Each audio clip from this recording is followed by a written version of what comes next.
మొదటిగా మనందరి తండ్రి అయిన దేవునికి, ప్రభు అయిన దేవునికి, పరిశుద్ధాత్మ దేవునికి నా హృదయపూర్వక కృతజ్ఞతాస్తుతులు చెల్లిస్తున్నాను.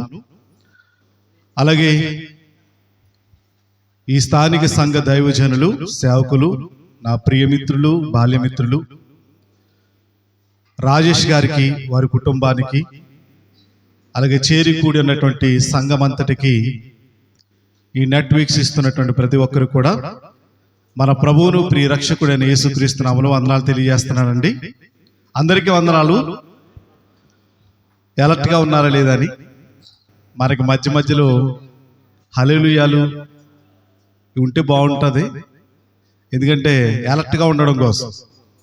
కానీ మనకు లేవు, మనకు అలవాటు లేదు కనుక మనం ముందుకు వెళదాం. చిన్న ప్రార్థన చేసుకుందాం పరిశుద్ధాత్మ దేవుని సహాయం కోసం. భూమిని, ఆకాశమును, సముద్రమును, అందల సమస్తాన్ని సృజించిన మా ప్రియ పరలోకమందున మా తండ్రి, మీ ఘనమైన, పవిత్రమైన, ఉన్నతమైన, శ్రేష్టమైన నామానికి మా హృదయపూర్వక కృతజ్ఞతలు, స్తోత్రములు, స్తుతులు చెల్లిస్తున్నాము దేవా. నీ అనాది సంకల్పంలోనే నీ కుమారులు, మా ప్రియులు రాజేష్ గారిని మీరు ఏర్పాటు చేసుకున్నారు దేవ. ఈ ప్రాంతానికి బిడ్డను నడిపించారు. వారి ద్వారా అమూల్యమైన రక్తం చేత కట్టబడిన క్రీస్తు సంఘాన్ని ఇక్కడ ఏర్పాటు చేశారు దేవా. తనకి చక్కటి భార్యను, బిడ్డలను మీరు ఇచ్చారు. ఇక్కడ చక్కటి సంఘస్థులు కూడా మీరు ప్రసాదించారు. మంచి సహకారులను మీరు అనుగ్రహింపచేశారు. ఇదిగో తండ్రి, సంఘము ద్వారా నానా విధమైన జ్ఞానం వినిపింపబడాలని మీరు ఎలా అయితే తలంచి నీ వాక్యంలో వ్రాయించారో అటు రీతిగానే ప్రభా కుమారుడు మీరిచ్చినటువంటి ఉద్యోగాన్ని బట్టి, మీరిచ్చినటువంటి సంఘాన్ని బట్టి, ఈ సంఘము ద్వారా నానా విధమైన జ్ఞానం ఈ ప్రాంత వాసులందరికీ వినిపించేలాగున నీ కుమారుని మీరు ఏర్పాటు చేసుకున్నందుకై కృతజ్ఞతలు దేవా. వీరికి సహకారులుగా ఉన్న ప్రతి సహకారుడి కుటుంబాన్ని మీరు జ్ఞాపకం చేసుకొని దీవించమని వేడుకొనిచున్నాం. సమస్తమును ఈ మహిమార్థమై, నీ సేవార్థమై జరిగించమని తండ్రి. ఈ సండే టు సండే ప్రోగ్రాంలో చివరి రోజుకి మేము చేరుకున్నాం.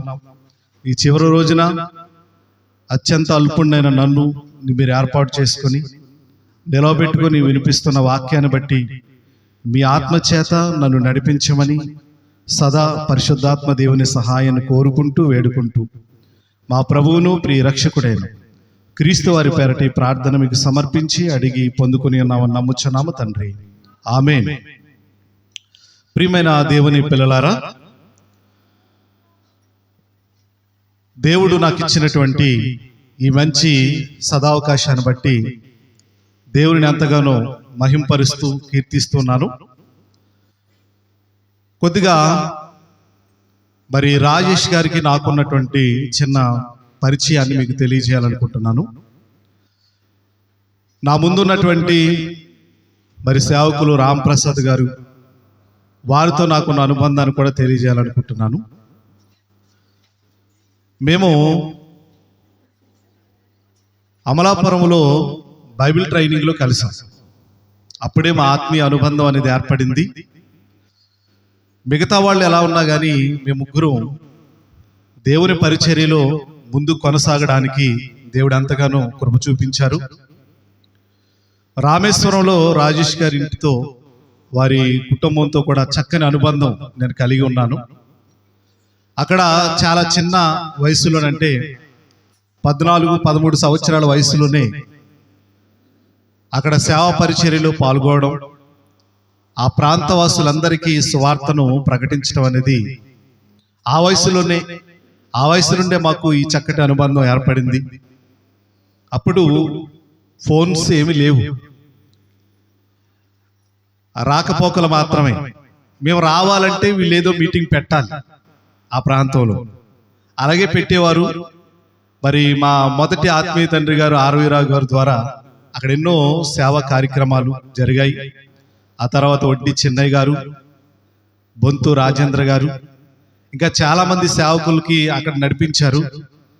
వాళ్ళ యొక్క తల్లిదండ్రులు వారి యొక్క అన్నయ్య గారు వారి యొక్క అక్కలు కుటుంబాలు కూడా సేవకుని చాలా బాగా ఆదరించేవారు, చక్కటి ఆతిథ్యాన్ని ఇచ్చేవారు. అక్కడి నుంచి ఆ జీల్ అనేది సహోదరులకు రావడం, మమ్మల్ని కూడా తోటి సేవకులమైన కూడా ఎంతో గౌరవంగా ప్రేమగా మమ్మల్ని ఆదరించడం, మాకు ఆతిథ్యం ఇవ్వడం అనేది వారు జరిపిస్తున్నారు. అయితే ఫోన్లు వచ్చాక ఒకసారి ఒక మీటింగ్లో తగిలి నెంబర్ తీసుకోవడం, అలా అప్పటి నుంచి మేము ఎప్పుడు మాట్లాడుకున్న సంఘం గురించినటువంటి క్షేమాభివృద్ధి గురించి, సంఘాన్ని ఇంకా ఎలా నడిపించాలి, సంఘాన్ని ఇంకా ఎలా బలోపేతం చేయాలి, వాక్యాలు ఎలా పెంపారింప చేయాలనేటువంటి విషయాలని ఎక్కువగా మేము చర్చించుకోవడం జరిగింది. మరి వారి వివాహానికి నేను అటెండ్ అవ్వడం, నా వివాహానికి వారు అటెండ్ అవ్వడం జరిగింది.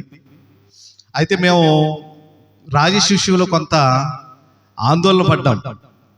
మరి వివాహం అయిన తర్వాత ఆయన సేవ పరిస్థితులు ఎలా ఉంటాయో, వచ్చిన అమ్మాయి అర్థం చేసుకొని సేవను ముందుకు తీసుకెళ్తుందా అనేటువంటి అనుమానాలు అప్పట్లో ఏర్పడ్డాయి. ఆ తర్వాత మరి రాజేష్ గారిని అడిగినప్పుడు మంచి సహకారాన్ని దేవుడు నాకు ప్రసాదించాడు. దేవుని సేవలు ఎంతో మంచి సహకారాన్ని అందిస్తుంది నా భార్య అని ఆయన చెప్పటం, అలాగే వారితో కూడా చక్కటి అనుబంధాన్ని నేను కలిగి ఉండడం. ఆయనకు 3 కుమారులను దేవుడు ప్రసాదించాడు. 3 మంచి పిల్లలండి. వాళ్ళు చక్కగా నన్ను రాజేష్ కన్నా ఎక్కువ ప్రేమిస్తుంటారు.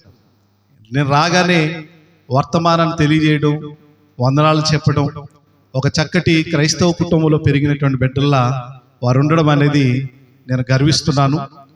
ఇకపోతే ఈ సేవా కార్యక్రమాలు ఏవైతే ఉన్నావో వీటిని నిర్వహించడంలో ఒక చక్కని పాత్ర కుమారుని. నా ఒక్కడి జ్ఞానమే ఇక్కడ సరిపోదు, చాలా మంది వాక్యాన్ని సరిగా విభజించి ఉపదేశించేటువంటి సేవకులు రావాలి, వాళ్ళ ద్వారా కూడా దేవుని యొక్క మాటలు వినిపింప చేయాలి, సంఘాన్ని చక్కని రీతిలో నడిపించాలి అనేటువంటి తపన రాజేష్ గారు ఎక్కువ కనిపిస్తుంటుంది నాకు. ఎవరు బాగా చెప్తారు, ఎవరు బాగా నడిపిస్తారు, ఎవరు వాక్యాన్ని చెబితే ప్రజలు బాగా రిసీవ్ చేసుకుంటారు. ఎన్నో సభలు, ఎన్నో సెమినార్లు, 2 సంవత్సరాలుగా ఆయన ఒక యాత్ర సాగిస్తున్నారు. సంఘములో కొంతమందికి వాక్యపు తర్పిదినివ్వాలి, వాక్యముల వారిని తీర్చిదిద్దాలి, వాళ్ళు కూడా స్వార్థికులుగా తయారు కావాలి. సువార్త ప్రకటించువాని పాదములు పర్వతముల మీద ఎంతో సుందరములైనవి, సుందరమైన పాదాలను ఇక్కడ తయారు చేస్తున్నారు. బైబిల్ నేర్చుకున్నటువంటి ఆయన బైబిల్ యొక్క గొప్పతనాన్ని ఎరిగిన వాడే. బైబిల్ ఒక్కటే మనిషి యొక్క మార్గాన్ని నిర్దేశించగలదని, బైబిల్ ఒక్కటే మాత్రమే మనిషిని పరలోకం తీసుకువెళ్ళగలదని ఆయన ఎరిగి, ఇదిగో మీ అందరికీ ఇంతటి మహాజ్ఞానాన్ని బోధింప చేయడానికి ఆయన కారకులయ్యారు. సండే టు సండే ప్రోగ్రాం అంటే చిన్నది కాదు. అలాగే ఈ సండే టు సండే ప్రోగ్రాంలోనే ఒక 3 రోజులు బైబిల్ తర్ఫీదు ఇచ్చారు. గ్రాడ్యుయేషన్ ఇవ్వబోతున్నారు 22, 23 తారీఖుల్లో 3 రోజుల సభల్లో. ఏమంటే సత్యవేద సాగర్ గారిని రప్పించి ఆయన ద్వారా అమూల్యమైనటువంటి మాటలు వినిపించాలని ఆయన తపన. దేవుడు ఇచ్చినటువంటి చిన్న ఉద్యోగాలతో తన కుటుంబాన్ని పోషించుకుంటూ, మీరిచ్చినటువంటి కానుకలు ఆయన ఏం ఉపయోగించుకోకుండా మళ్ళీ మీకే ఈ సభల ద్వారా, సెమినార్ల ద్వారా ఖర్చు పెట్టేస్తున్నారు ఆయన. నేను అడుగుతుంటాను, రాజేష్ ఎవరు సంఘంలో ఎవరైనా సహకారులుగా ఉన్నారంటే చాలా మంది సహకారులుగా ఉన్నారు, వాళ్ళందరూ నాకు సహకరిస్తున్నారని ఎప్పుడు సంఘం గురించి మంచి సాక్ష్యాన్ని ఇస్తుంటారు ఆయన. కనుక మీ అందరి ప్రోత్సాహం వలన ఈ సంఘం ఇంకా అభివృద్ధి చెందాలని మనకు ఒక టైటిల్ ఇచ్చారు. ఏంటది? సంఘ క్షేమాభివృద్ధి పండుగలు అంటాను నేనైతే. పండుగలా జరుగుతున్నాయి ఇవన్నీ కూడా. ఇప్పటికే 7 నా ముందు మాట్లాడారు. నేను 8వ వాడిని, చెట్ట చివరికి తోసేశాను నన్ను. అలాని కాదు కానీ, అయితే ప్రియమైన దేవుని పిల్లలారా, ఇప్పటి వరకు విన్నటువంటి వాక్యాన్ని బట్టి మీరు మార్కులు వేయకండి. మొదట ఆయన బాగా చెప్పాడు, ఈయనకి 100 ఇద్దాం, రెండు ఆయన కొంచెం 90 ఇద్దాం, ఇలాంటివి వద్దు మనకి. అవి లోకస్తులు చేస్తారు. మీరేం చేయాలంటే ప్రతి పాఠం నుంచి మనకు అవసరమైనటువంటి పాఠాన్ని నేర్చుకోవడం అనేది చాలా ఇంపార్టెంట్. నిజంగా ఒక మహనీయుడు అన్నాడండి. ఆ మహనీయుడు ఏమన్నాడో తెలుసండి? ఆయన పేరుని చెప్పడం లేదు. ఆయన గురించి మంచి చెప్పిన సమాజం తప్పుగా అర్థం చేసుకుంటుంది మనల్ని, ఎందుకో మరి తెలీదు. అందుకే ఒక మహనీయుడు అని పేరు పెడుతున్నాను. ఆ మహనీయుడు ఏమన్నాడంటే, సత్యం అనేది ప్రతిరోజు ప్రచారంలో ఉండకపోతే, ఏంటది? సత్యం అనేది ప్రతిరోజు ఎలా ఉండాలి? ప్రచారంలో ఉండకపోతే అబద్ధమే సత్యమై ప్రకటింపబడుతుంది అనేటువంటి విషయాన్ని ఆయన తెలియజేశారు. ప్రియమైన దేవుని పిల్లలారా, బాగా ఆలోచించండి. సత్యం అనగా ఏంటి? వాక్యం. యోహాను సువార్త 17:17 ప్రకారంగా నీ వాక్యమే సత్యము. అంటే లోకములో మీరు ప్రపంచంలో ఎన్ని గ్రంథాలు తిరిగాయి, ప్రపంచవ్యాప్తంగా ఎన్ని పుస్తకాలు తిరిగాయి, మానవ జ్ఞానంతో నిర్మితమైనటువంటి కోట్ల గ్రంథాలు ఉన్నాయి, కోట్ల పుస్తకాలు ఉన్నాయి. కానీ అందులో సత్యం అనేది లేదు. సత్యం అనేది ఎక్కడుందంటే మీ చేతిలో ఉన్నటువంటి 66 పుస్తకాలలో దాగి ఉంది. ప్రియమైన దేవుని పిల్లలారా, ఈ సత్యం అనేది రోజు ప్రచారంలో ఉండాలి, రోజు ప్రకటించబడాలి. అందుకే ఈ వాక్యం గురించి పౌలు అనేటువంటి మహనీయుడు ఒక అద్భుతమైనటువంటి విషయాన్ని రాశాడు. చూద్దాం, చూడండి. తిమోతికి రాసిన 2వ పత్రిక,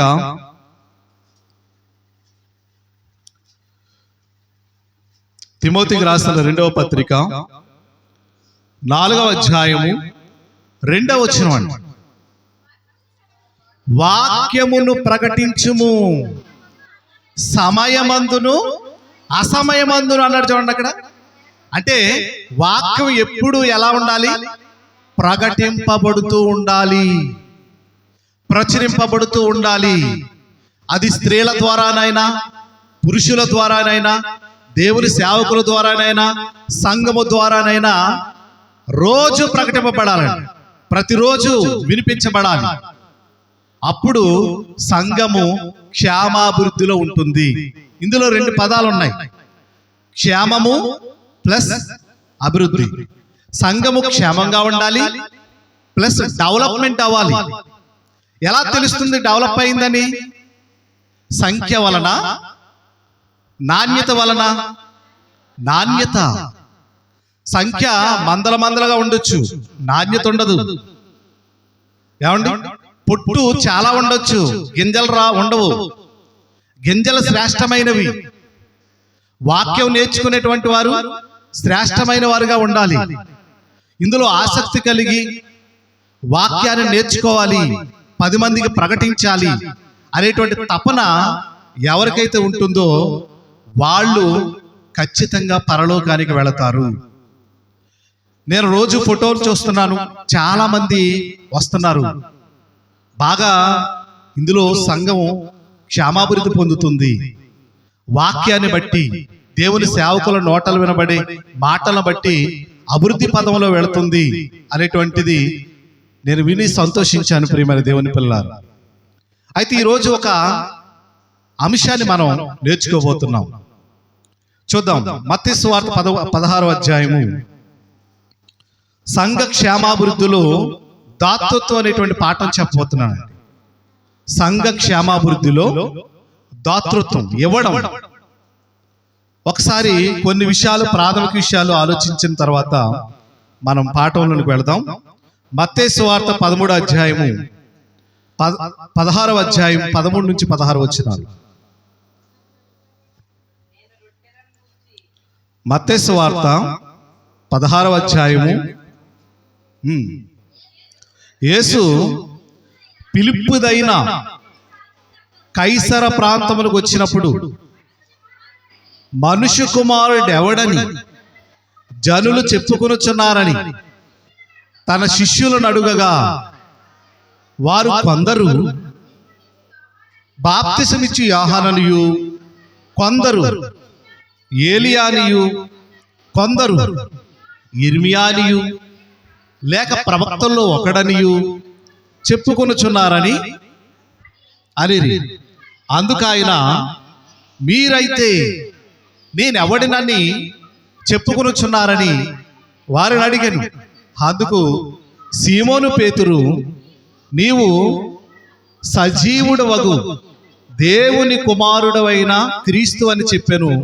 అందుకు యేసు, సీమోను బర్ యోనా, నీవు ధన్యుడవు, పరలోకమందున నా తండ్రి ఈ సంగతి నీకు బయలుపరిచినే గాని నరులు నీకు బయలుపరచలేదు.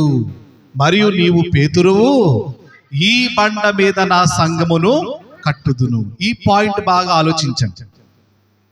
ఈ బండ మీద నా సంఘమును కడతానన్నది ఎవరు? యేసుక్రీస్తు వారు. డెఫినెట్లీ అక్కడ ఒక పదం రాయబడింది, ఒకే అక్షరం. ఆ అక్షరాన్ని మీరు బాగా దృష్టి పెట్టండి, ఫోకస్ పెట్టండి. ఏమన్నాడు? ఈ బండ మీద నా సంఘము, నా సంఘం అన్నాడు. చూడండి, నా సంఘము. ఈ ఫీలింగ్ మీకు లేకపోతే సంఘము క్షేమాభివృద్ధి పొందదు. నా అనే దానికోసం మనం ఎంతకైనా వెళతాం. చూడండి, వెళతారా లేదా? నా అనే దానికోసం మనమే మాట్లాడుతుంటాం. సూపర్ డైలాగులు ఉంటాయి మనకి. నా అనే దానికోసం అండి నేను సుప్రీంకోర్టుకి వెళ్తానండి అంటాడు. నా అనే దానికోసం ఎంతకైనా నేను తెగిస్తానంటాడు. యేసుక్రీస్తు వారిని కూడా మీరు చూస్తే తన సంఘం కోసం ఆయన తన ప్రాణాలని అర్పించేశాడు. తన సంఘం కోసం తన రక్తాన్ని భూమి మీద ఒలికించాడు. ఎంతవరకు తెలుసండి? తన చివరి రక్తపు బొట్టు వరకు. చివరికి ఆయన దేహంలో నీళ్లే మిగిలాయండి. నీళ్లు రక్తం కారిందటండి. అంటే తన అనుకునేటువంటి తన సంఘము కోసం, అంటే నీ కోసం, నా కోసం, ఇక్కడ కూర్చున్నటువంటి సమూహం కోసం తన రక్తాన్ని ఏం చేశాడు? ఆయన చిందించేశాడు. అంటే నా అనే దాని కోసం యేసుక్రీస్తు ఒక మహాలోకం నుండి దిగొచ్చాడండి. ఆయన తెలుసా మీకు? నా సంఘాన్ని భూమి మీద కట్టాలి, ఈ బండ మీద కట్టాలి అనేటువంటి దానికోసం ఆయన ఎలా పిలువబడేవాడో ఒక్కసారి మీరు కొలసీ పత్రిక, ఫిలిప్పీలకు రాసిన పత్రిక 2వ అధ్యాయము 6వ వచనాన్ని చూస్తే పరలోకములో ఆయన ఎలా ఉండేవాడో చూడండి. ఆయన వైభవం, ఆయన దేవుని స్వరూపము కలిగిన వాడయుండి, దేవునితో ఎలాంటి బంధం అయింది? ఈక్వల్. తండ్రి అయిన దేవుడు, వాక్యమైన దేవుడే తన అనే సంఘం కోసం ఒక మహాదివ్య లోకం నుంచి భూమి మీదకి వచ్చేసాడండి. అబ్బా, ఈరోజు ఆ ఫీలింగ్ సంఘంలో ఉన్న ప్రతి సభ్యునికి, సభ్యురాలకు ఉండాలండి. ఇప్పటి వరకు ఉన్నది కనుకే చేశారు, కానీ చాలా మందికి ఫీలింగ్ ఉండదు. ఫీలింగ్ లేనోళ్ళ కోసం చెప్తున్నాను.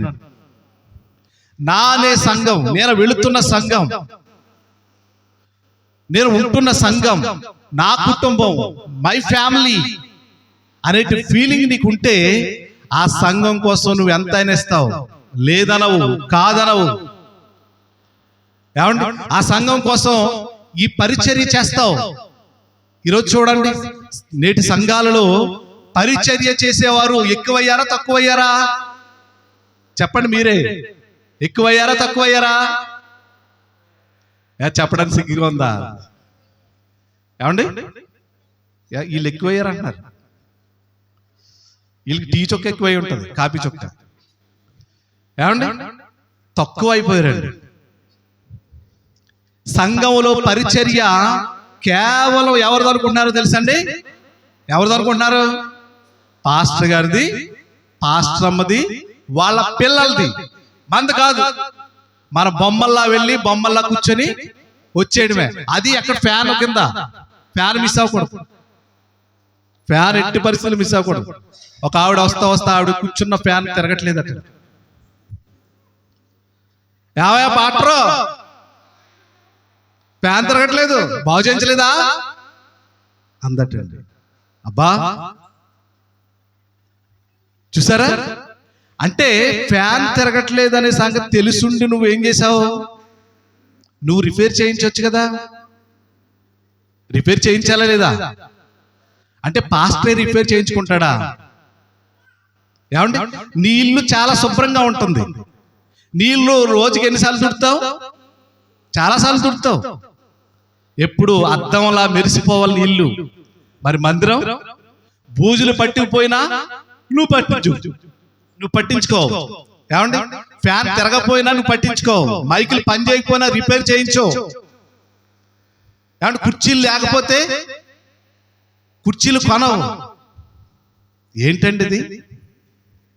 నా అనే ఫీలింగ్ లేని వాళ్ళు చేస్తారు నీ పనులన్నీ. ఇది నా సంఘం, నేనివ్వాలి, పోటీ పడాలండి. ఇవ్వడంలో పోటీ పడాలి. చాలా సంగతులు చెప్పే ఉంటారు నాకు తెలిసి. నేను చెప్పేది ఏంటంటే, సంఘము క్షేమాభివృద్ధి పొందాలంటే దాతృత్వంలో ముందుండాలి. దాతృత్వం ఇవ్వడం, తీసుకోవడం కాదు. దేవుడి నుంచి మనకు దీవులు రావాలి. ఎలా? ఆకాశపు వాకిండ్లు. మనకు వచ్చిన పదమే కదా అది. ఆ వర్డ్ ఎప్పుడు మనం ప్రార్థనలు మిస్సాం. ప్రభువా నీ ఆకాశాన్ని తెరిచేయి, విప్పేయి, మొత్తం కురిపించేయి నా కుటుంబం మీద. అడగరా? అడుగుతామండి. అందరికీ దేవుని ఆశీర్వాదాలు కావాలి. ఎలా వస్తాయి మరి? సంఘంలో ఒక పరిచారకుడుగా ఉన్నావా? సంఘంలో ఒక పరిచారకురాలుగా ఉన్నావా? సంఘంలో పట్టించుకుంటున్నావా? సంఘంలో ఏమేమి ఉన్నాయో లోటుపాట్లు తెలుసుకుంటున్నావా? ఆలోచించండి. ఏది లోపంగా ఉందో సరిదిద్దడానికి ప్రయత్నం చేస్తున్నామా? లేక మన కుటుంబం, నిజంగా మన కుటుంబానికి దేవుని కుటుంబానికి చాలా మంది డిఫరెంట్ చూపిస్తారు. డిఫరెంట్ చూపించకూడదు. మననే కుటుంబం కన్నా మననే సంఘం మీద అత్యంత శ్రద్ధ మనకు ఉండాలండి. నా భార్య అంటే ఆ ఫీలింగ్ వేరు, నా భర్త అనేది ఆ ఫీలింగ్ వేరు, నా పిల్లలండి అని వాళ్ళని పరిచయం చేస్తూ ఉంటాం. మరి నీ సంఘాన్ని ఎప్పుడైనా ఇతరులకు పరిచయం చేసావా? నువ్వు వెళుతున్న సంఘం సత్యానికి స్తంభం అని నీకు తెలుసు. నువ్వు వెళుతున్న సంఘం సత్యానికి ఆధారం అని తెలుసు. నువ్వు వెళుతున్నటువంటి సంఘం బైబిల్లో ఉందని తెలుసు. అంత గొప్పదైన పరలోక వైభవాన్ని తెచ్చేటువంటి సంఘం గురించి నువ్వు చెప్పగలుగుతున్నావా? ఎక్కడో సిరియా అనేటువంటి దేశం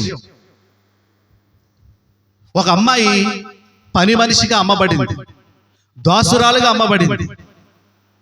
అక్కడ ఈ పని మనిషి అయినటువంటి చిన్నమ్మాయి, పనమ్మాయి ఏం చేసిందో తెలుసండి? స్వార్థను ప్రకటించింది. నయమాను అనేటువంటి ఆయనకి కుష్ఠరోగం వస్తే ఏమండి, తన దేశంలో ఉన్నటువంటి ఏలియా అనేటువంటి ప్రవక్త దగ్గరికి వెళితే బాగుపడతాడు. ఏలియా అనేటువంటి ఒక గొప్ప దైవజనుడు ఉన్నాడు. ఆయన పరలోకంలో ఉన్నటువంటి దేవుణ్ణి ఆరాధిస్తాడు. ఈ సృష్టికర్త గురించి ఆయనకి బాగా తెలుసు అని ఒక అద్భుతమైనటువంటి స్వార్థ ఒక పనమ్మాయి చెబితే ఈ నయమాను వెళ్ళాడండి. ఆలోచించండి. నేనే ఇక్కడికి ఎందుకు వచ్చాను? ఒక పని మనిషిగా వచ్చాను. నా పనేదో నేను చూసుకుని పోవాలి, కానీ ఈ స్వార్థ ఎందుకు చెప్పడం అనుకుంటారు చాలా మంది. ఇది నా పని కాదు అనుకుంటారు. మీరు ఎక్కడున్నా, ఏ ప్రాంతంలో ఉన్నా ఈ స్వార్థను అందింపచేయాలి. నిజమైనటువంటి సంఘం క్రీస్తు సంఘం అని మీకు తెలిసి అది మీరు ఇతరులకు చెప్పకపోయినా, మీ కుటుంబస్తులకు చెప్పకపోయినా, మీ పొరుగు వారికి చెప్పకపోయినా, మీరు నా అనే సంఘం అనే ఫీలింగ్ మీకు లేదు. నీ కుటుంబం గురించి 1,00,000 చెప్తావు నువ్వు.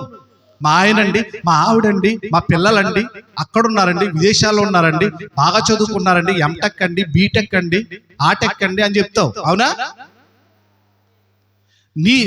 మాకండి అదంతా పొలమంతా మాదేనండి, ఈ ఎకరం అంతా మాదేనండి, ఇవన్నీ చెప్తావు. మరి నువ్వు వెళుతున్న సంఘం ఎంత గొప్పదో, ఆ సంఘం ఎవరు కట్టారో, ఎవరి స్వరక్తం చేత కట్టబడిందో అనే సంగతి నువ్వెందుకు చెప్పటం లేదు? అంటే నా అనే ఫీలింగ్ నీకు లేదు. లేదు. ఏమండి, యేసుక్రీస్తు నా అనే విషయంలో మరొక మాదిరికరమైనటువంటి విషయాన్ని మనం చూద్దాం. యోహాను సువార్త 2:16.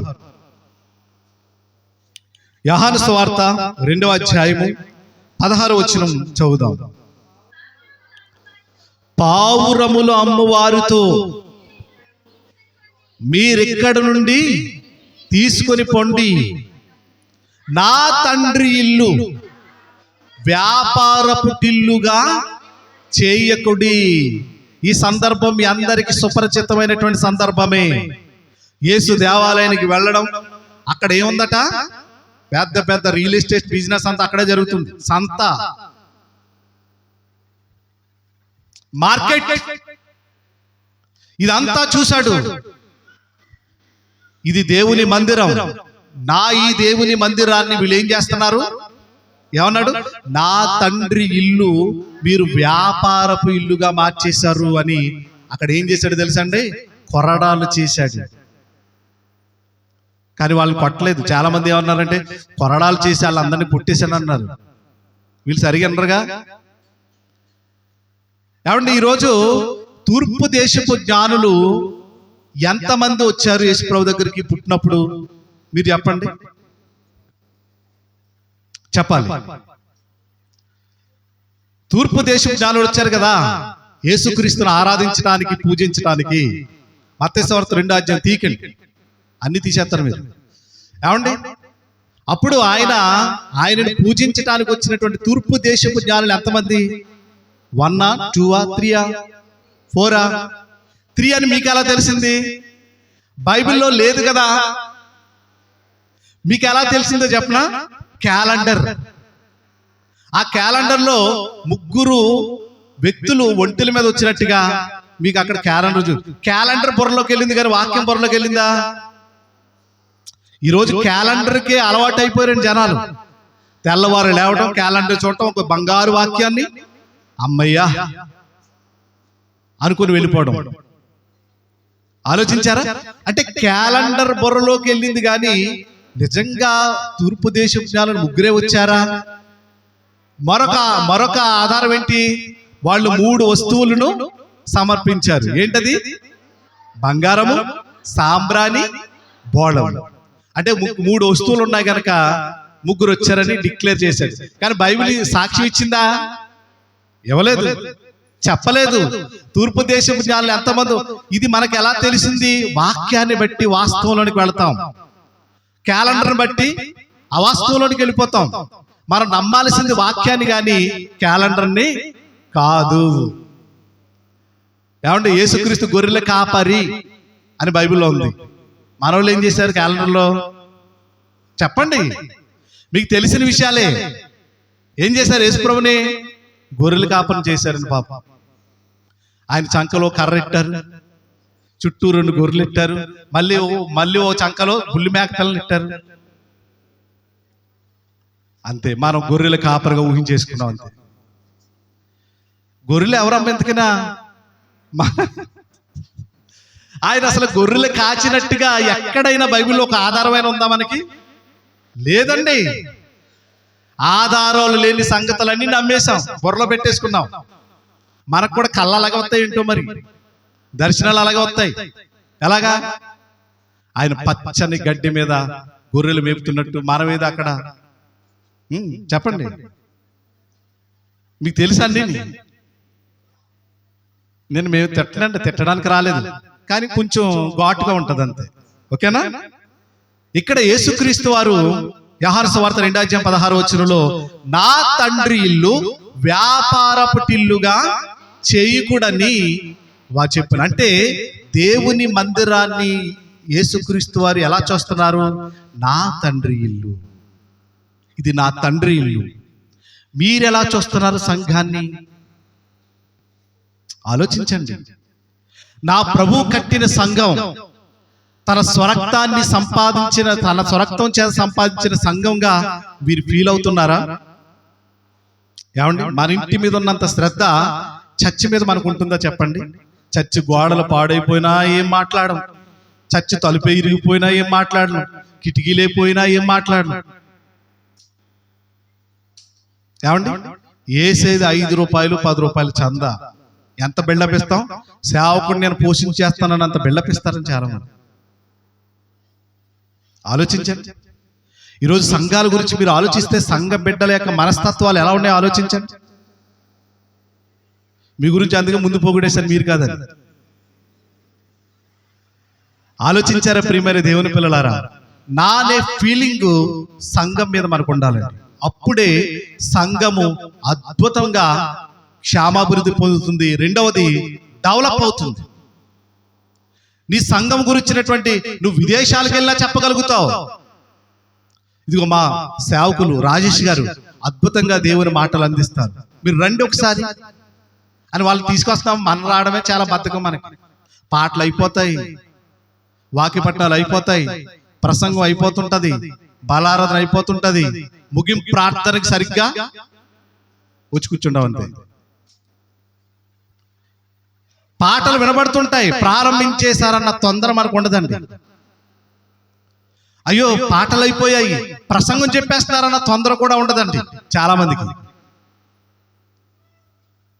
ఆలోచించారా ప్రియమైన దేవుని పిల్లలారా? నా సంఘం నా అనే దానికోసం మనం ఎంతకైనా వెళతాం. ఈరోజు వెళ్ళలేకపోతున్నామంటే దానికి ప్రధానమైనటువంటి కారణం ఏంటంటే నా అనే ఫీలింగ్ లేదు మనకి. క్రీస్తు రక్తములో కడగబడిన, క్రీస్తును ధరించుకున్నా ఆ ఫీలింగ్ మనకు రావడం లేదంటే సాతాను ఎక్కడో మనల్ని దెబ్బ కొట్టేశాడు. విత్తబడిన వాక్యాలు ఏం చేశాడు? వాడు ఎత్తుకెళ్ళిపోయాడు. ఇది 8వ రోజు. 7 రోజుల ముందు మీరు వాక్యం అన్నారు, ఎన్ని విత్తనాలు ఎత్తుకెళ్ళిపోయో లెక్క పెట్టుకోండి. మన విన్నది ఎంతవరకు స్టోర్ అయింది? హృదయం నిండి ఉండిన దాన్ని బట్టే నోరు మాట్లాడుతుందని రాజేష్ గారు తెలివిగా ఏం చేశారంటే మీ చేతులు కాగితం కట్టారు, మీ అభిప్రాయం చెప్పండి. ఇప్పుడు 7 రోజుల యొక్క ప్రసంగాలు విన్న తర్వాత మీరు దాని మీద ఏం రాస్తారు? చాలా తెలివిగా బాగా చెప్పారు అని రాసేయచ్చు. మా అభిప్రాయం ఉంది, టీతో బాట్లు బిస్కెట్లు కూడా ఇస్తే బాగుంటుంది. ఏముందండి, భోజనాలు కూడా పెట్టేస్తే ఇంకా బాగుంటుంది. అది ఏదో నాన్ వెజ్ కాదండో, నాన్ వెజ్. అలాగే రాస్తారా అంటే రివీల్ చేసి రాయరు, అందుకే చెప్పేసాను ముందు. అలాంటివి రాయకండి. మీరు నిజంగా మీ మనసులో ఏవైతే స్టోరేజ్ అయిందో వాక్యం, ఆ టాపిక్ వైడ్గా నిజంగా చాలా అద్భుతంగా చెప్పారు. నా ముందున్నటువంటి 7 సహోదరులు సేవకులు చాలా అద్భుతమైనటువంటి మెసేజ్ ఇచ్చారు. కనుక దాన్ని బట్టి హృదయం నిండి దాన్ని బట్టి నోరు మాట్లాడుతుందని మన ప్రభువే చెప్పాడండి. ఏమి నింపుకుంటున్నారు మీరు హృదయంలో? రాజేష్ గారు తప్పనేంటో తెలుసా? మిమ్మల్ని ఎలా అయినా సరే పరలోకానికి తీసుకువెళ్ళాలని తప్పన ఉందండి ఆయన.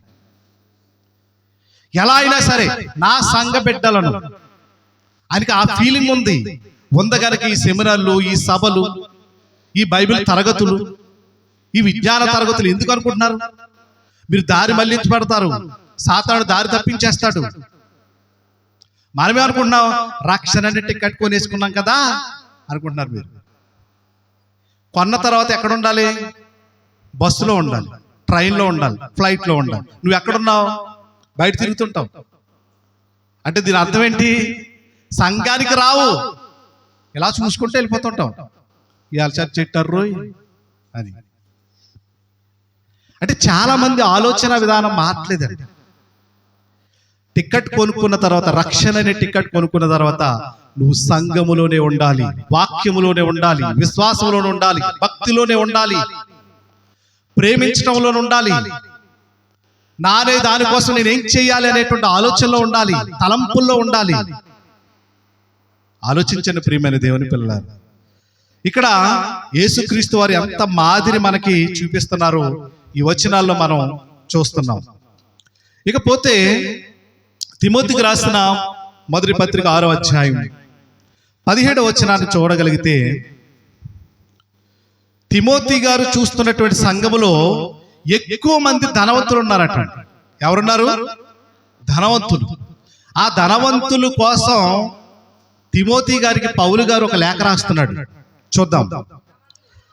ఇహమందు ధనవంతులైన వారు గర్విష్ఠులు కాక అస్థిరమైన ధనమునందు నమ్మిక ఉంచక.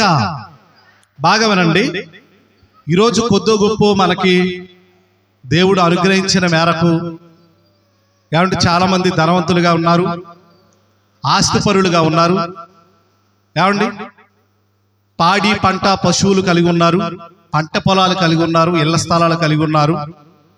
అలాగే ఎంత కాదనుకున్నా మనం ఎంతో కొంత ధనవంతులు అని చెప్పొచ్చు ఈ ప్రాంత పరిస్థితులను బట్టి. అయితే ప్రియమైన దేవుని పిల్లలారా, తిమోతి గారు చూస్తున్నటువంటి సంఘంలో బహుధనవంతులు ఉన్నారండి. ఎంప్లాయీస్, వాళ్ళు రోమన్ ఎంప్లాయర్స్ అండి, వాళ్ళు ఉద్యోగస్తులు, బాగా అత్యంత ధనవంతులు ఉన్నారు. అయితే తిమోతి ద్వారా ఒక హెచ్చరిక జారీ చేస్తున్నాడు వీళ్ళకి. ఇహమందు ధనవంతులైన వారు గర్విష్ఠులు కాకంటే, ధనం ఉంటే ఆటోమేటిక్గా మనకి ఏమొస్తుంది? గర్వం వస్తుంది. వస్తుందా రాదా? అయ్యో నాకు రాదన్న వాళ్ళు చేతులు ఎత్తండి. అలా చేతులు ఎత్తారని దొరికిపోతారని అర్థమా? అమ్మో, మీరు మామూలు కాదు. ఏమండి, గర్వం ఖచ్చితంగా వస్తుందంట. నాశనానికి ముందు ఏమి నడుస్తుందంట? ఇదే. కాళ్ళు ఎలా వచ్చేదానికి నడుచుకుంటూ వెళ్ళిపోద్దంట. అంటే నాశనంలో పడిపోతారని పౌలు అనేటువంటి మహనీయుడు సంఘానికి లేఖ రాస్తూ ఏమన్నాడో తెలుసండి? ఇహమందు ధనవంతులైన వారు గర్విష్ఠులు కాక. అస్థిరమైన ధనం. ధనం ఎలా ఉంటది? స్థిరమైంది కాదు. ఒకడు అడిగాడు డబ్బుని, నాలంటుడు ఎవడో ఉంటాడు కదా, అడిగాడు.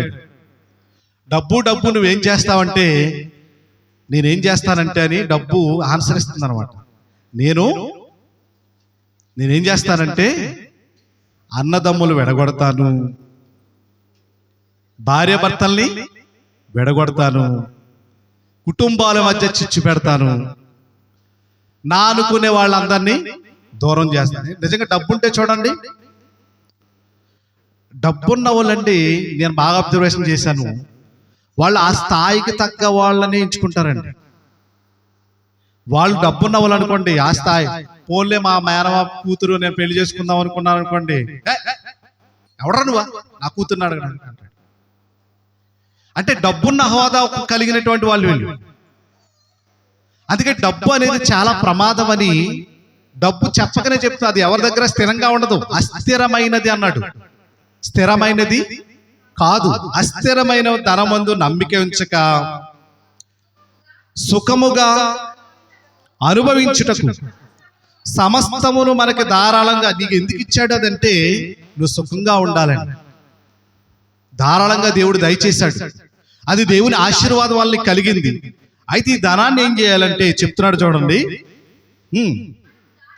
మనకు ధారాళంగా దయచేసిన దేవుని యందే నమ్మిక ఉంచుడని ఆజ్ఞ. ఎవరి యందు నమ్మకం ఉండాలి నీకు? 10 లక్షలు ఉండొచ్చు బ్యాంకులో, కానీ నమ్మకం ఎవరి మీద ఉండాలి? చూడండి, డబ్బు అక్కడ ఉందనుకోండి, వెళ్ళినప్పుడల్లా ఇటువైపు చూస్తాం మనం. బ్యాంకులో మనకు స్టేట్ బ్యాంక్ కానివ్వండి, బ్యాంక్ ఆఫ్ ఇండియా కానివ్వండి, బ్యాంక్ ఆఫ్ బరోడా కానివ్వండి, అందులో ₹1,00,000 ఉన్నాయని మనకి. ఆ దారిని వెళ్ళినప్పుడు ఏం చూస్తాం? ఇటువైపు చూస్తాం మనం. మీరు అబద్ధం చెప్తున్నారు, బ్యాంక్ వంకే చూస్తారు కదండి. అలా తిరిగిపోతాం మన తలక ఆటోమేటిక్గా. అందులో నాకు ₹1,00,000 ఉన్నాయి, మనమే హ్యాపీ ఫీల్ అయిపోతుంటాం. రోజు బ్యాంక్ బుక్లు తెచ్చుకొని దగ్గర వేసుకొని ₹1,00,000 ఉన్నాయి అనుకుంటారు చాలా మంది. చూసారా? నీ ధనం ఎక్కడ ఉండునో నీ హృదయము అక్కడ ఉంటుంది. మీరు సిరికి నీ దేవునికి దాసులుగా ఉండలేరు. మీరు ఉంటే దేవుని వైపైనా ఉండాలి, సిరి వైపైనా ఉండాలి. మనం ఏమనుకుంటారు, 2 పడవలు కానేంత తెలివైన వాళ్ళు. మనకి డబ్బు కావాలి, దేవుడు కావాలి. అందుకే మన పెద్దవాళ్ళు అంటారు కదా, అవ్వ కావాలి బువ్వ కావాలంటే కుదరదురా, నీకు అవ్వ కావాలో బువ్వ కావాలో డిసైడ్ చేసుకోమంటుంటారు. అవునా కదా? ఆలోచించండి. అంటే ప్రియమైన దేవుని పిల్లలారా, ధనమునందు నమ్మిక ఉంచొద్దు. ఆ ధనాన్ని మీకు ఇచ్చింది ఎవరు? ధారాళంగా దేవుడే. మీ నమ్మకం ఎవరి మీద ఉండాలి? దేవుని పైన ఉండాలి అని ఇంకా చెబుతూ చదవండి. వారు వాస్తవమైన జీవమును సంపాదించుకొను నిమిత్తం, ఇది వాస్తవం కాదు. 60 ఏళ్ళు 70 ఏళ్ల తర్వాత మన జీవితం ఏమైపోతుంది? ముగిసిపోతుందండి. మన యాత్రికులము, పరదేశులుగా వచ్చాము ఈ లోకానికి, అంతేనా? మనం ఒక యాత్ర చేయడానికి వచ్చాం, ఇక్కడే ఉండిపోతామంటే ఎలా? ఎవరున్నారు? చాలా మంది వెళ్ళిపోయారు. మన ఊర్లో ఖాళీ అయిపోయారు. కరోనాకి చాలా మంది వెళ్ళిపోయారు, లక్షల మంది. ఎవరు ఉండరు. ఒక అతిథిగా మనం వచ్చాం, ఒక గెస్ట్ గా మనం ఈ లోకానికి వచ్చాం. మన పని మనం పూర్తి చేసుకొని దేవుని కోసం మనం అర్పించవలసినటువంటి సేవ మనం అర్పించేసి వెళ్ళిపోవలసినటువంటి వారం గనక ఏం చేయాలటండి? వారు వాస్తవమైన జీవనం సంపాదించుకునే నిమిత్తము రాబో కాలమునకు ఏం వేసుకోవాలట? మంచి ఫౌండేషన్ వేసుకున్నారా? చాలా మంది రాబో జీవానికి మంచి ఫౌండేషన్ వేసుకున్నారా? మంచి పునాది వేసుకోలేదా? క్రీస్తులో జన్మించారు కదండి, పునాది వేసుకున్నారు. మర్చిపోరు, చూసారా? పునాది వేసుకున్నాం అనే సంగతే మర్చిపోరు. ఔదార్యము గలవారును, చదవండి, వేసుకొనుచు మేలు చేయువారును. వీళ్ళు అలా ఏం చేయాలట? ధనవంతులైన వారు ఏం చేయాలట? మేలు చేయాలి, సత్క్రియలు చేయాలి. సత్క్రియలు అంటే వాక్య సంబంధమైన క్రియలు చేయాలి, పనులు చేయాలి. మీ ధనాన్ని దానికోసం ఉపయోగించాలి, ఈ సేవ కొరకు ఉపయోగించాలి. నిజంగా చాలా మంది చూస్తుంటాను, కొంతమంది ముందుకు వస్తారండి. ముందుకు వచ్చిన వాళ్ళు ఏం చేస్తారంటే, చాలా మంది నీకు డబ్బు ఎక్కువైపోయింది ఇచ్చేస్తాం అందుకని అని వెనకలు అవుతుంటారు. చూడండి, జరిగింది అలాగే ఎవరికైనా? పోనీ మనం వాక్యం విని నిజమే మన సత్క్రియలు చేయాలి, మన ధనాన్ని సేవ కొరకు సమర్పించాలి, సేవ కొరకు ఇవ్వాలి అని ముందుకు వచ్చారనుకోండి, డబ్బు ఎక్కువైపోయింది నీకు అంటుంటారు. చాలా మంది వెనకలాగుతుంటారు. కొంతమంది ఏమో అందరిచ్చాక చూద్దాంరా అంటుంటారు. అందరిచ్చాక చూస్తావా? అది కుదరదు. పోటీ పడి ఇవ్వాలండి. దాతృత్వం, దేవుని సేవ కొరకు, దేవుని పని కొరకు దాతృత్వం కలిగిన ఇవ్వాలనేది పౌలు గారి యొక్క స్వార్థ పరిచర్య. ఔదార్యం గలవారును తమ ధనములో ఇతరులకు పాలిచ్చి వారి సేవ చేయాలండి. ఎవరికైతే ఆ పూటకి అన్నం లేక బాధపడుతున్నారు, ఇబ్బంది పడుతున్నారో వారికి మీరేం చేయాలి? మీ ధనంలో కొంచెం పెట్టాలి వాళ్ళకి, నీ అన్నంలో కొంచెం పెట్టాలి వాళ్ళకి. నీకు బట్టలు ఉన్నాయి, వాళ్ళకి బట్టలు లేవు, వాళ్ళకి బట్టలు ఇవ్వాలి. నీకు కలిగింది వాళ్ళకి పెడితే అది దేవుని సేవ అవుతుంది. ఇది అడిగాడు. మత్తయి సువార్త 25వ అధ్యాయంలో తీయకండి, చెప్పాను కదా మీరు అన్నిటికి వెళ్ళిపోతారని. అక్కడ ఒక మాట అన్నాడు, నేను ఆకలి కొంటిని మీరు నాకు ఆహారం పెట్టారు, దప్పి కొంటిని దాహం ఇచ్చారు, దిగంబరుడై ఉంటే నాకు వస్త్రములు ఇచ్చారు, నేను రోగినై ఉంటే మీరు చూడటానికి వచ్చారు, తర్వాత నేను జైల్లో ఉంటే నన్ను పరామర్శించడానికి వచ్చారు అన్నప్పుడు ఈ నీతిమంతులు ఏమని అడుగుతారు? ప్రభువా, నువ్వెప్పుడు వచ్చావు? నువ్వెప్పుడు ఆకలి కొని ఉండిటైనను, నువ్వెప్పుడు దప్పి కొని ఉండిటైనను, నువ్వెప్పుడు వస్త్రహీనుడై ఉండిటైనను మేము ఎప్పుడు ఇచ్చావంటే, ఇదిగో మిక్కిలి అల్పులైన ఈ సహోదరులకు మీరు చేశారు కనుక నాకును చేసినట్టే అని అంటాడు. ఎప్పుడన్నాడా మాట? ఎప్పుడన్నాడండి? యేసుక్రీస్తు 2వ రాకడలో గొర్రెలను మేకలను వేరుపరిచి గొర్రెలతో అంటున్నాడు, ఇదిగో లోకం పుట్టినది మొదలుకొని నా చేత ఆశీర్వదింపబడిన వారులారా రండి, మీకోసం ఏముంది?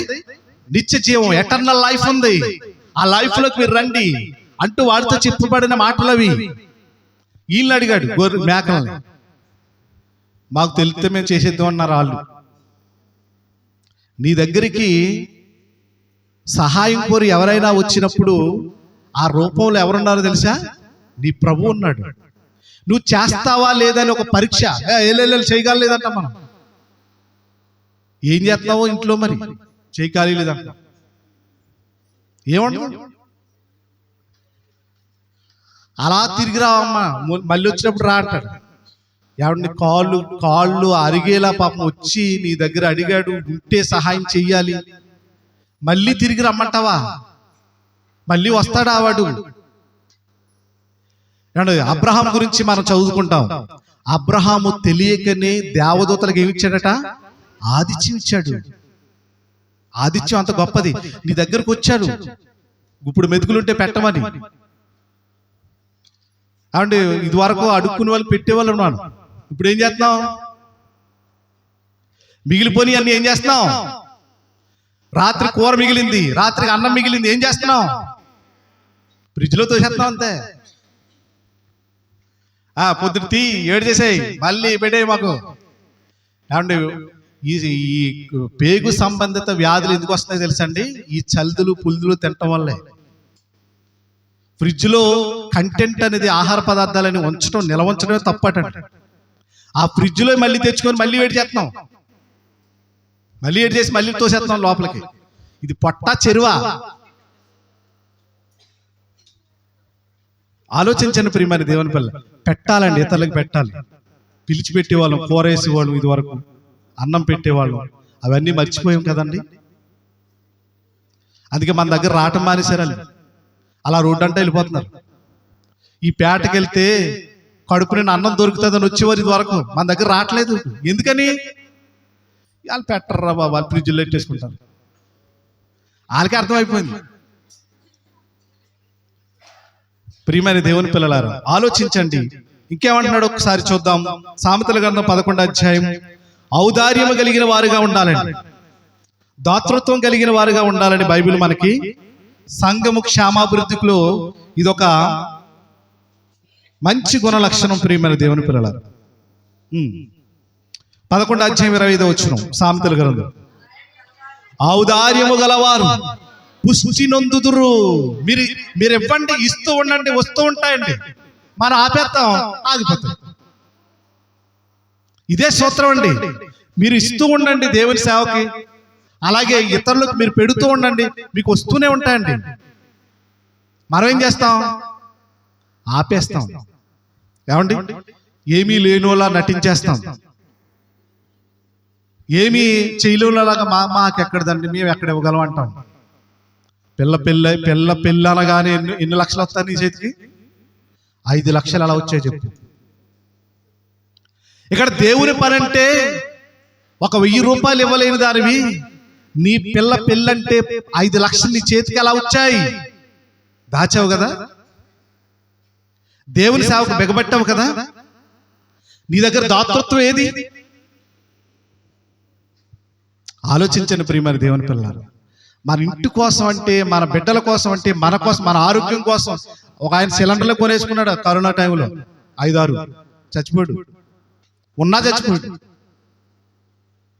ఎవరికి ఇవ్వలేదు నా సిలిండర్, నాకు వస్తే పెడతారని ఉంచుకున్నాడు. వచ్చింది ఆ రాత్రే చచ్చిపోయాడు. పేపర్లో కూడా పడింది ఆ విషయం. అంటే నువ్వు ఇచ్చుంటే ఈ 5 సిలిండర్లు నీకు అసలు కరోనా అనేది రాకుండా దేవుడు నిన్ను కాపాడి ఉండేవాడు కదా. ఇంత చిన్న కామన్ సెన్స్ ఎలా మిస్ అవుతామని చూడండి. మనం దేవునికి ఇచ్చే విషయంలో బిగపడతాం, దేవుడు మాత్రం పట్టజాలనంత విస్తారమైన దీవులు ఆకాశపు తెరిచేసి ఇచ్చేయాలి మనకి. మనం దేవునికి ఇచ్చే విషయంలో మాత్రం చాలా పేదోళ్ళ నటించేస్తూ ఉండము. ఆస్కర్ అవార్డు ఇవ్వాలి మనకి, అదొకటి తక్కువ. మన నటనకి ఉత్తమ ఆస్కార్ అవార్డు ఇవ్వాలి. ఆలోచించండి. ఇచ్చేవారి కోసం మాట్లాడట్లేదు సుమా, ఇవ్వని వారి కోసం మాట్లాడుతున్నా. ఇంకా చాలా మంది కలుగులో ఎలకలా బయటకు రావట్లేదు, రావాలి వాళ్ళు, వాళ్ళ కోసమే మాట్లాడుతున్నాను. ఏమన్నాడు? ఔదార్యము గలవారు పుష్టి నొందురు. వాళ్ళు ఎప్పుడు పుష్టిగా ఉంటారండి. నీళ్లు పోయేవానికి నీళ్లు పోయబడును. నువ్వు గిన్నెడు మంచి నీళ్ళు ఇచ్చావనుకో, ప్రభు ఏమన్నాడు?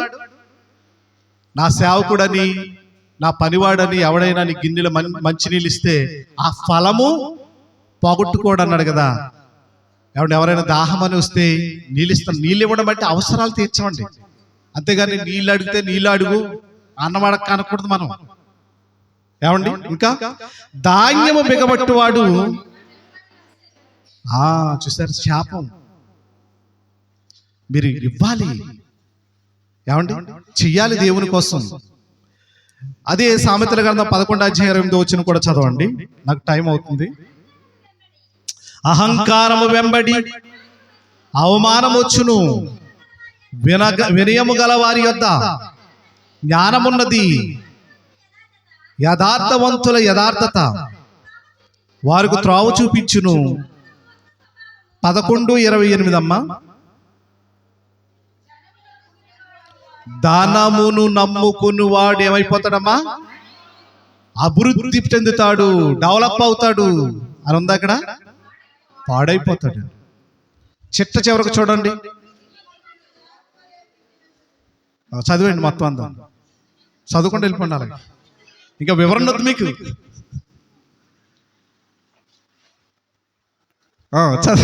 చదవండి. నీతిమంతులు చిగురాకు వలె వృద్ధి నొందుతారు. ఆలోచించండి, క్రీస్తుల్లో నీతిమంతులైన మీరు, మీలో ఈ దాతృత్వం గనక ఉంటే మీరు ఎలా ఉంటారో తెలుసండి? ఎప్పుడు చిగురాకు వలె వృద్ధి నొందుతారండి. ప్రియమైన దేవుని పిల్లలారా, మనం అనుకుంటాం నేనేం చేయగలనండి, నా వల్ల ఏమవుతుందండి అనేటువంటి భావజాలాలు మనకు ఉంటాయండి. కొంచెం ఉంటాయి ఉండవా?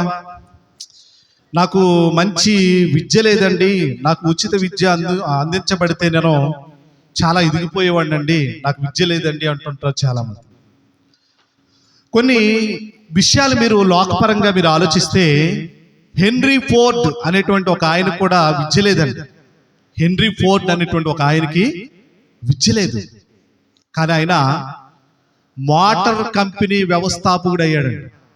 ఒక ప్రముఖ పారిశ్రామికవేత్తగా వెలుగొందాడు హెన్రీ ఫోర్డ్ అనేటువంటి. నేను నెట్లో కొడితే మీకు తెలుస్తుంది. చాలాసార్లు జీవితంలో నేను ఓడిపోయానండి, నాకు చాలా పరిస్థితులు నన్ను ఎదగనివ్వలేదండి అంటుంటాం మనం. కానీ అబ్రహాం లింకన్ అనేటువంటి అమెరికా ప్రెసిడెంట్, ఒకప్పటి మాజీ ప్రెసిడెంట్, చనిపోయాడు, ఇప్పుడు లేడు.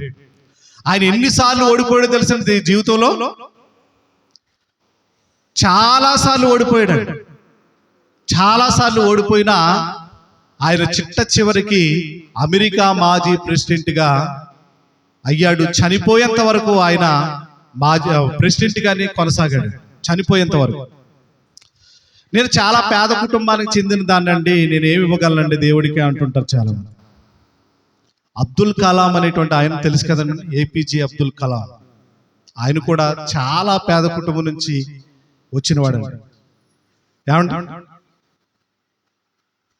ఆయన రాష్ట్రపతిగా, 11వ రాష్ట్రపతిగా మన రాష్ట్రాన్ని పరిపాలించాడండి. అనుక్షేపణకి, అణు సంస్థకి ఆయన ఒక అధిపతిగా పనిచేశాడు. ఏపీజే అబ్దుల్ కలాం చాలా పేద కుటుంబానికి చెందినవాడు. అతను ఆయనకి రాష్ట్రపతి ఇవ్వడానికి ఫోన్ చేస్తే ఒక నెల రోజు టైం ఏమన్నా అన్నాడట. మీరు నేనైతే ఏం చేస్తాం? అస్సలు పక్కోడు కూడా చెప్పాం.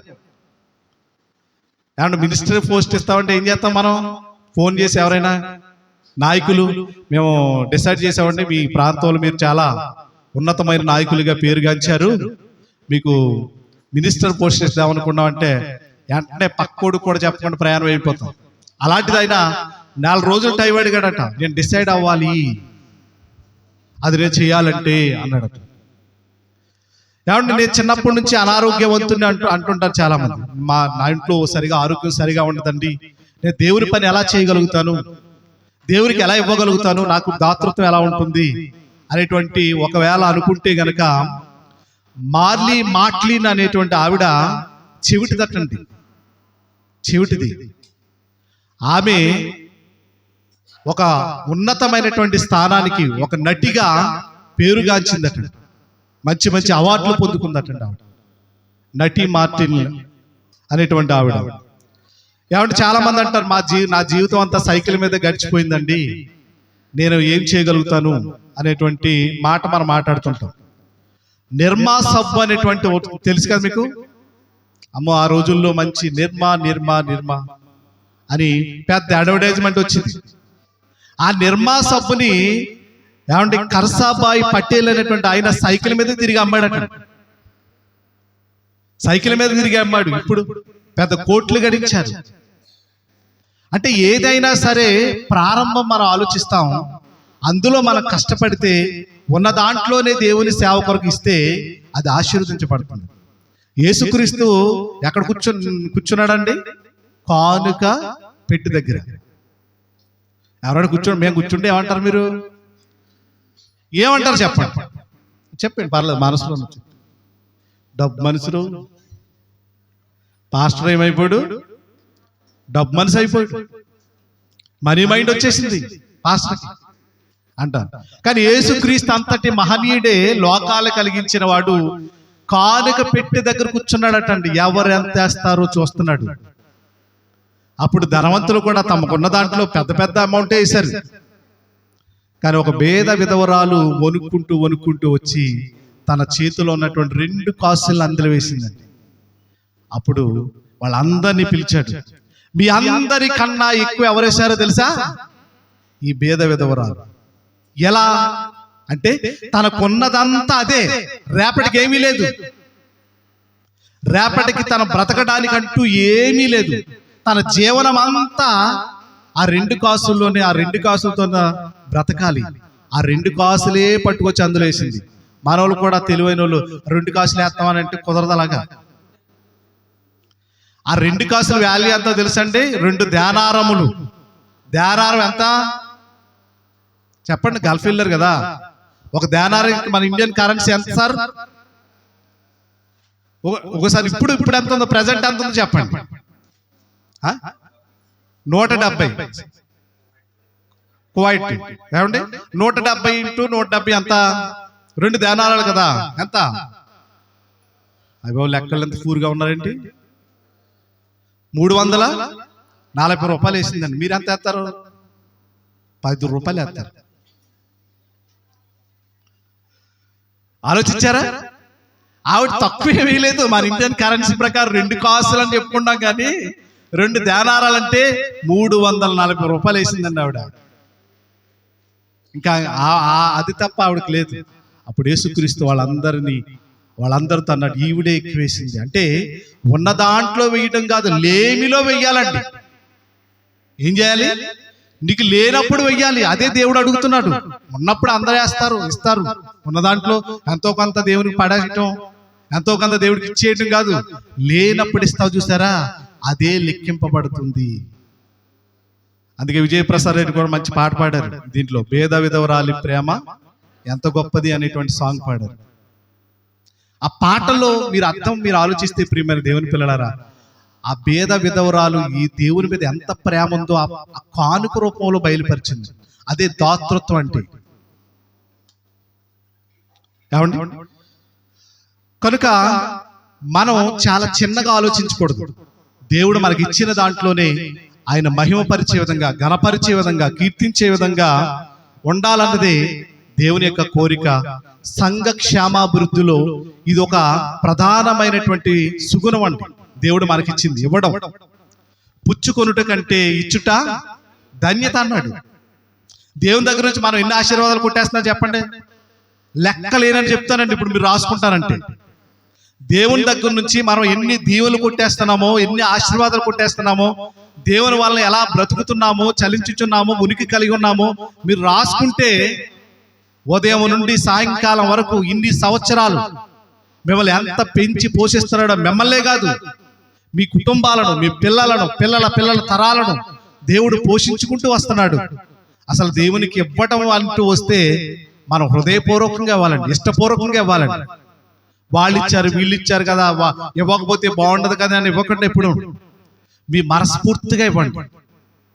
దేవుని సేవను ఇంకా ముందుకు తీసుకువెళ్ళండి. ఇంకా ఇవి జరగాలి. ఇందాక సహోదరులు మీకు ఒక చిన్న పేపర్ ఇచ్చి మీ అభిప్రాయాలు తెలియజేయమన్నారు. నా అభిప్రాయం చెప్పమంటారా?